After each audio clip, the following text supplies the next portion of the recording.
Hello, YouTube. Good afternoon. I'm in downtown Dayton today, and this video is about a documentary that PBS aired. They aired a few days ago this weekend. And the mayor of Dayton, Nan Whaley. My thoughts on that piece of shit are very well known. I cannot stand her, as you guys know. So they didn't like the way. The mayor did not like the way that poor people were being, the reality of poor people in the city. I also do have a friend of mine who's a guest with me today. He has a lot to say about this subject, and and the way, and also what was presented in PBS, and also the mayor's responses, as well as his thoughts. But yeah. But I can tell you this much. I will provide a link to this documentary. I actually watched it the other night, and I can tell you what they showed in PBS is basically the same things that I've been saying for the last 3 or 4 years about Dayton, Ohio on my YouTube page. The realities that I've been showing. And of course, the mayor is all butthurt about that subject. But anyway, I'm gonna let my friend John, he's somebody I've known for a while, let him have some, John's got a lot to say about what was said in the PBS documentary. So John, what were your first thoughts about the PBS documentary before when you first seen it? I think the PBS documentary was right on point, because the mayor was kind of upset because the PBS documentary was indicating the struggle that the lower class people was having. Which are me and you, the average, everyday Daytonian. Yeah, average Daytonian. But she didn't like that part of it, because yes, there's a lot of some things that are positive that are going on, but she want to mix the things, because people have a tendency, voters have a tendency to say, well, things are not so bad, look what they, But we have to, what PBS documentary was focusing on the struggle that the working class people were having. Yeah. So she didn't like that part, So that's the true meaning, that the people that wanted being left behind, we don't want to focus on them, So we have to focus on all the citizenry in the Dayton area that are being left behind. And you see, the places that they showed, one of them, which, John lives right by it and goes to it, by the House of Bread, which is practically like only a couple bridges away from where we're making this video. We're right below the Main Street Bridge, right below the YMCA over here. John's went to the House of Bread for a long time, so he knows several of the people that were interviewed, as well as I do too, that were interviewed. And one of the issues that was mentioned, during that video too, that I found interesting, which I know is true, and I'd like your thoughts on this too, that they were saying that there's plenty of jobs out there, but in a city like Dayton, we're having trouble getting skilled workers for the jobs, which AKA a lot of what they're saying is they're having trouble with getting workers to be able to pass a drug test, because they're saying that there's more jobs out there, but in cities like Dayton are not really that ripe for employers if you cannot find the skilled workers to do it. I'd like your thoughts on that and other things.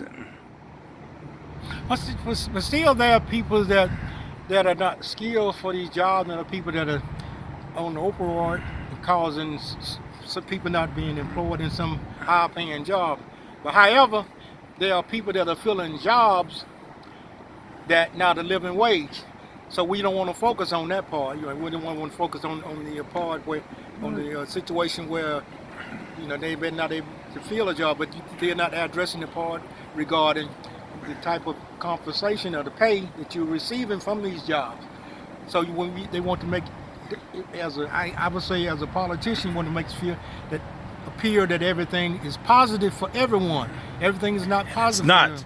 Yeah. Because for the average for the average Dayton citizen, I would say at least probably, I'll say an estimate 60 to probably 85% of the average citizens of Dayton that live within the city limits. The situation is not good now. Now when they came over PBS over to the House of Bread to film that day, I don't know how many days they were there. What was the mood of the people like when they were coming in to interview, when they were coming in to interview people? Because we obviously knew several of the people that they interviewed. Well, you have a group of peoples that goes to places like Soup Kitchen and Soup Kitchens, Gospel Mission, House of Bread, Target, Life Enrichment Center, House of Bread, whatever. Some don't care because they don't care for some reason. They figure that this is the way life should be for them. But because unfortunately, sometimes, I mean, they get content with the status quo and they're just quote unquote along for the ride because they're not really vested in their city or where they live at. They're just surviving and aren't really vested in the city. So the main problems that you had with the documentary, I mean, the main problems you had with the mayor and what she had to say, I would be curious to hear, what you didn't like about the mayor's response to it, because of course my thoughts on her are very well known, and of course, she's trying to ultimately protect her political career because she tried to run a campaign to be governor of Ohio, which she never had a chance in. And now that she was, way out of that race, she's trying to cozy up to Richard Cordray in hopes that she can get a political appointment so she can, get out of Dayton and do something else with her political career. So she obviously hates it that this documentary, and I'm sure, John, you would agree with me on this, that doesn't paint a very positive picture for her political career, the documentary that was presented, and that's probably why she's so butthurt about it. But I think, well, later on she can always allude to the positive things that in Dayton, but if she, which are downtown development, which is only, which the reality is, people, John knows this as well as I do. Downtown is only maybe 5% of the population of the city at most. That's not that many people. The issues in the city could be fixed if we could just, get decent families to move back into the city, improve our schools, and things like that. But if there's anything else you would like to say about this, I'm gonna. Well, she it's obvious she doesn't want to see how horrible the school, the school system is, And she doesn't want to admit the reality of the citizens that vote for her, because the bottom line is, in a city like Dayton, that's a Democrat city, which is common for almost any Rust Belt city, those are most of the people that vote for her. So she's basically spitting in the face and doesn't want people, the world, to see the plight of the average citizens that vote for her.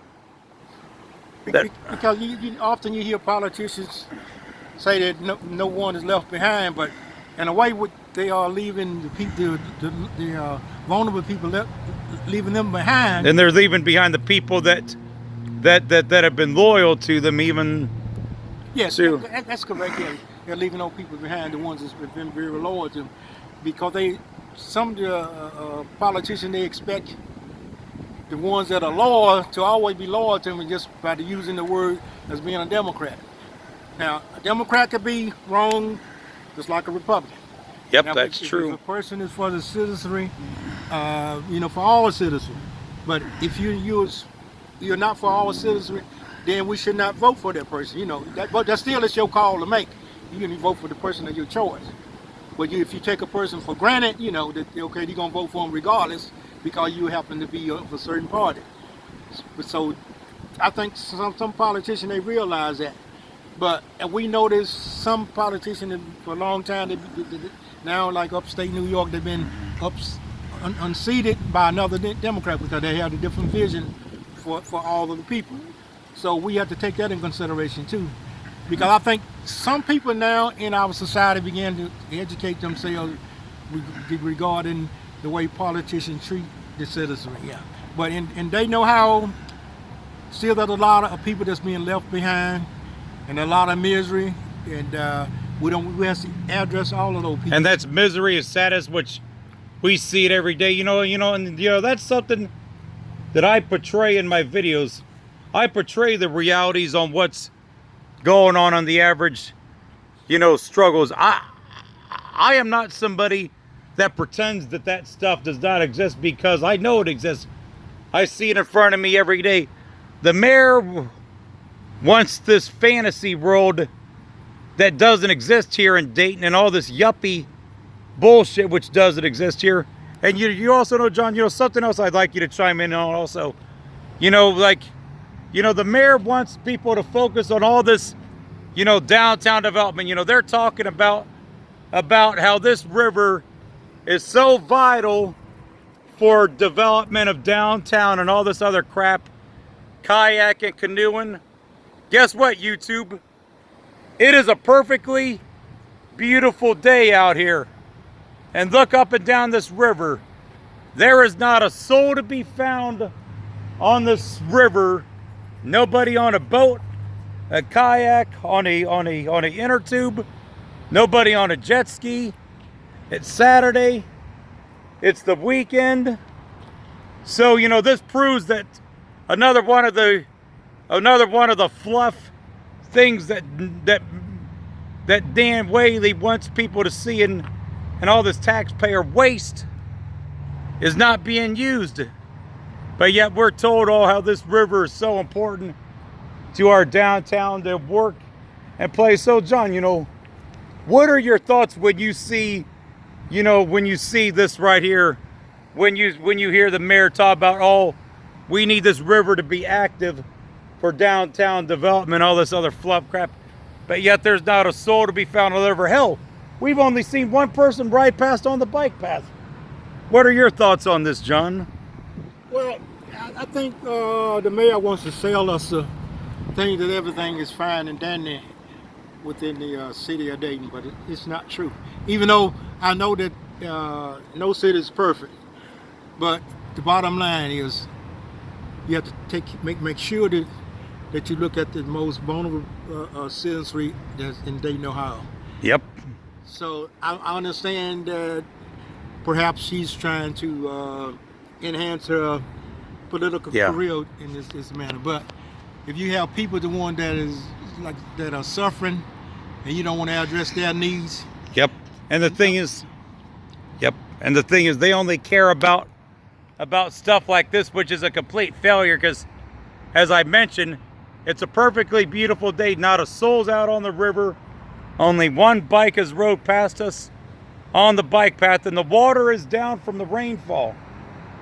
So this goes to show you that all these lies that we're told about improving downtown Dayton, all this crap, they're not true. Well, the mayor mentioned too about the new pavilion that they just opened up here recently. Well, I guess, I don't know what they draw the people from. Yeah, I noticed a lot of people. I've been attending those events quite frequently. So I don't know if you're drawing most of Daytonians, drawing some people from outside of Dayton, Yeah. People like only the second person we've seen right past on the bike path. But people like to probably come in and listen to different entertainers because they follow them. So that's perhaps why. Well, third person, yeah. Probably why she wants to allude to that. And but there has to be other things too. You see the reality too, John. In regards to that music pavilion, that was something that wasn't needed, because guess what? Within about 400 or 500 yards from where we're standing at, right on the other side of the Main Street Bridge, You have Riverscape Metro Park. You have a music pavilion right there. And you see, it does the same thing as the Levitt Pavilion, but yet that Levitt Pavilion, the only reason they built that is because they didn't know what else to do with that land. So despite all this fluff they're telling you about downtown Dayton development, they're building stuff that is really not needed. Levitt Pavilion doesn't enhance or add anything to the city because we already got enough music venues in the city, including what we're seeing right here. So what are your thoughts on stuff like Levitt Pavilion that's added from the standpoint of it's not adding anything to the city, you know, that's needed, because there's already enough music venues in the area. So what good does another one really do? And they claim that the stuff is for free. So obviously, I don't know who's paying the bands, you know? Well, they have sponsors that sponsor those events, and then they somewhat take up a collection, like in order to fund those. So you've seen them take up a collection at the events? Yeah, but it's volunteer. It's not volunteer. Not mandatory. But we have a lot of, especially in the some communities here in Dayton, we have a lot of abandoned housing.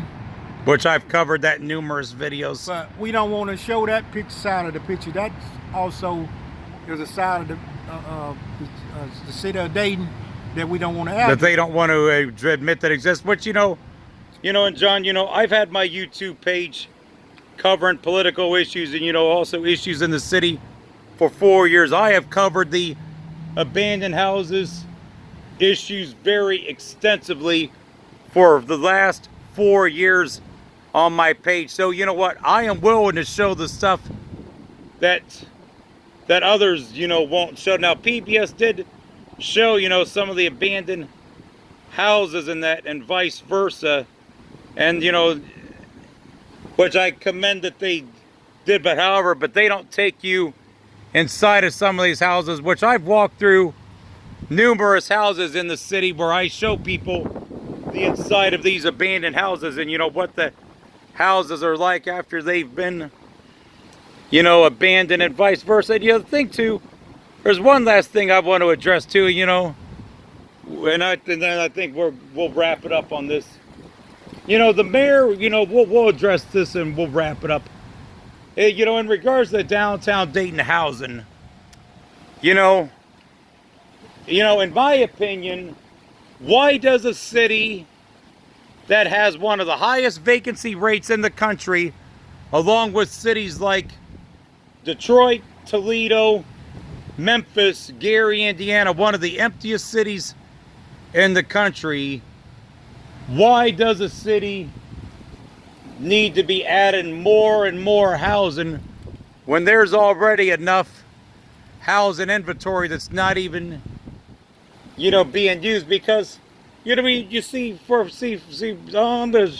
say a little bit about this, and I've covered this subject extensively too.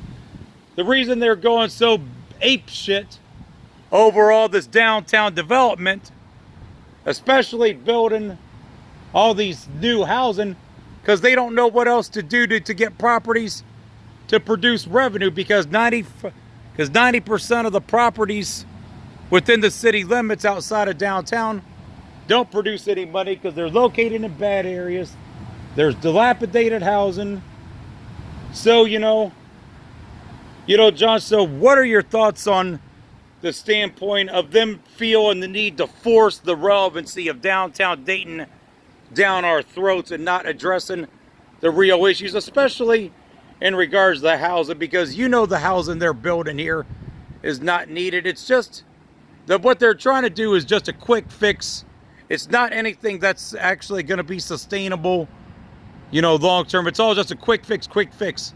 Instead of actually making the city family friendly and improving our schools, all people like Nan Whaley do is give us nothing but a quick fix. A quick fix that ain't going to last. Well, the housing that they are building in the downtown area, and more or less you're catering to the upper income people. You're not catering to people that probably in the middle class, because I think the middle class somewhat have been wiped out. Yeah, middle class. It's either you're rich or you're poor in America. Now, there is no middle class anymore. So you're catering more or less. Or Vandalia or whatever. Yeah, it's like the suburban. You catering to that type of. Or Centerville, Vandalia, whatever. Yeah, but the mayor want to make it seem as if it's not for everyone. So when you start leaving the peoples out, the one that really supporting you, then you're taking them for granted, because they're not going to look at it and say, well, look, you're not doing anything for us. So we're being left out. So as long as you can, more or less, you can manipulate people's beliefs, then that you're taking those people for granted. No people go ahead and they don't research and see what's going on, instead of looking at the really what is happening to them personally. So I think the mayor, she knows that, and I think other politicians, they know that they can do that and get away with it. Now, I think some of this, okay, I know we have a lot of red light cameras in Dayton. Probably you use those cameras because of the controversy with the regarding those red light cameras, probably to make up some revenue for the city because of the budget, because a lot of the budget, you had a downfall of money that's coming into the city, so you're using that to make up your budget. So some of us, we are not aware of that, because a lot of us, we complain about the red light cameras, but still you say, well, the cameras is only in the poor areas. Area. Which for the most part is true. I've never seen them in a well-off area. So some of us, we had attitudes. Well, that's all. I know some of us in the low income, we always, well, that's always has been, always will be. They're only doing it because it's in a low income area.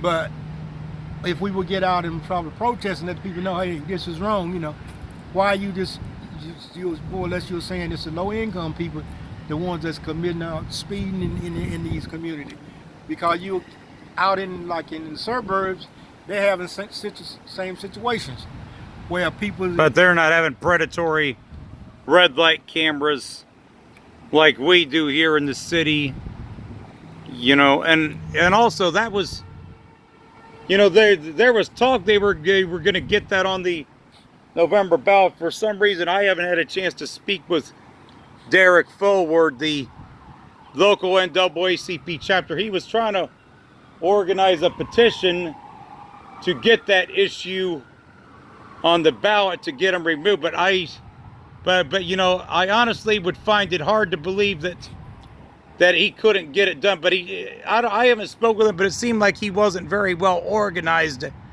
at getting the effort done, because there's more than enough people out of the 140,000 people in the city, and he couldn't get, 3,000 or 30,000 petitions. There's no reason he couldn't have got enough petitions to get that organized. And as far as that goes, that whole thing needs to be a coordinated statewide effort with all the major cities that have that. Dayton, Toledo, Cincinnati, Columbus, Cleveland, Akron, all of them say, with the option of, do you want the cameras legal in your city or not?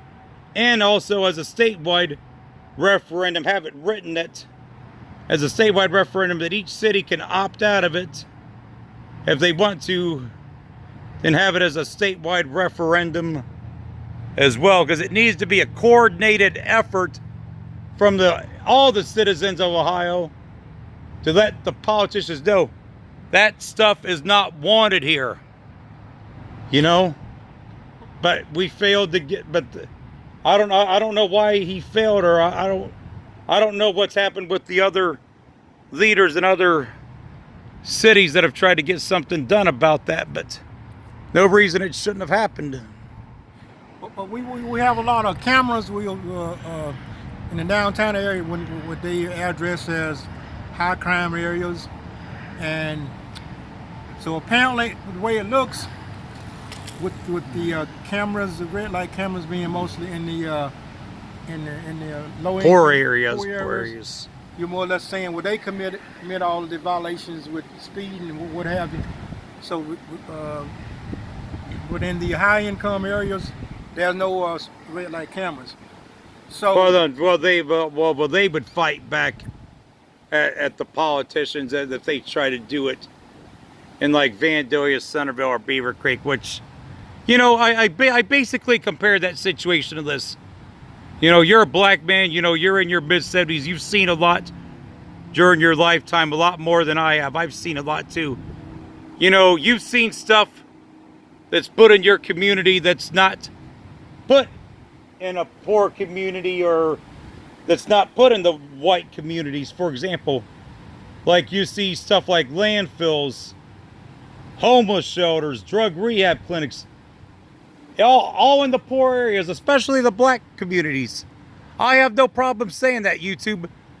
They don't get the reason that stuff all gets forced there is because there's not enough pushback. And it's the same thing with the red light cameras, essentially, you know. I know we have a pushback with regards to opioid in this country, because right now we're saying it's an epidemic. And it is. Because at one point we focused mostly on the in the black community. So now it's in other communities, you know.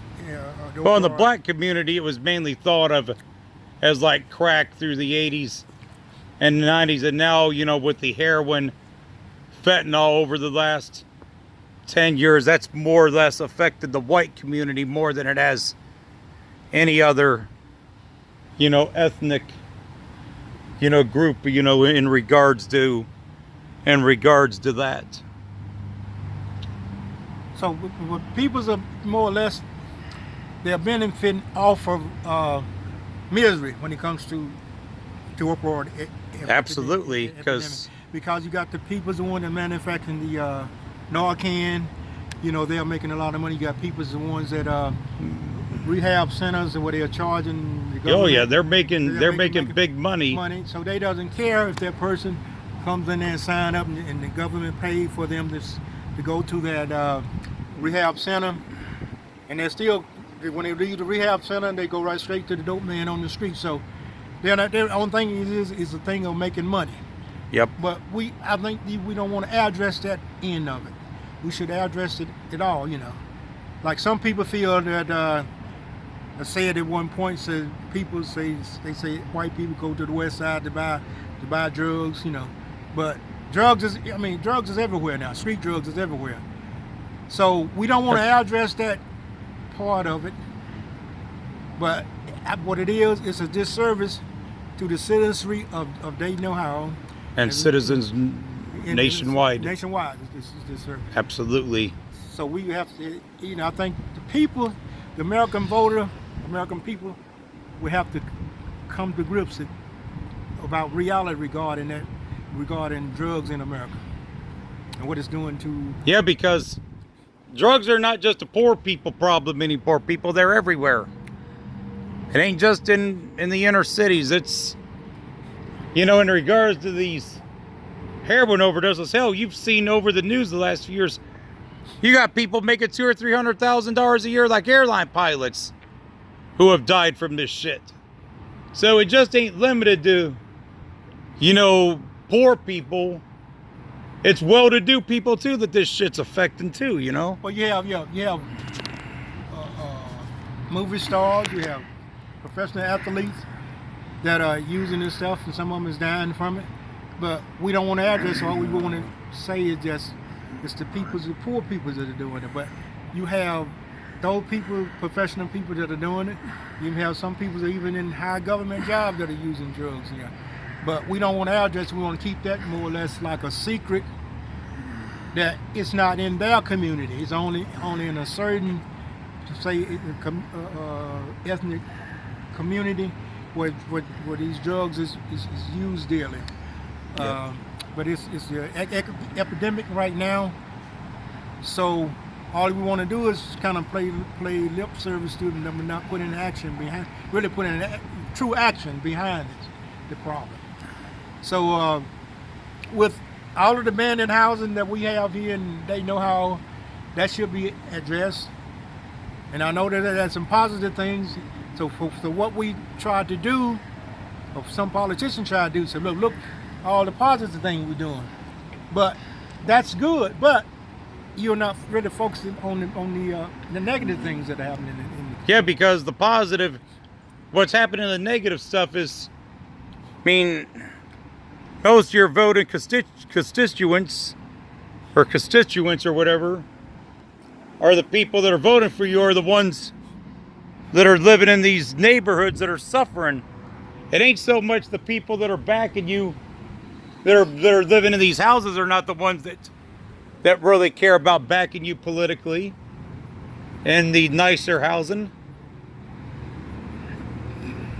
But yet that's the illusion that people like Nan Whaley, you know, try and present, which it's not true, you know.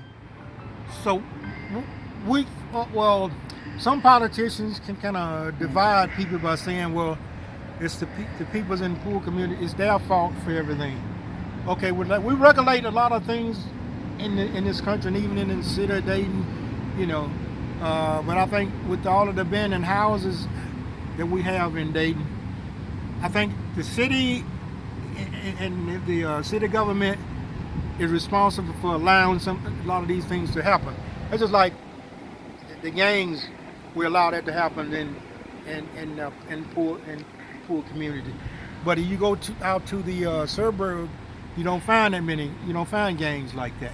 You know. They're out there, but they're much more covert and much more undercover. I mean, quite oftentimes when you see like a gang in the suburbs, they're more or less in like the housing projects. So if you're in the suburbs, and unless you're hanging around the projects, you really aren't going to see that side of your city. Well, I think what we do is we're using statistics on how many times, okay, the police has been involved in inner city in bad areas versus how many times the police are being called in suburban. So that's what we kind of look at with the use of statistics, saying, okay, this area very bad. Look how many times the police been called. Look at the suburban.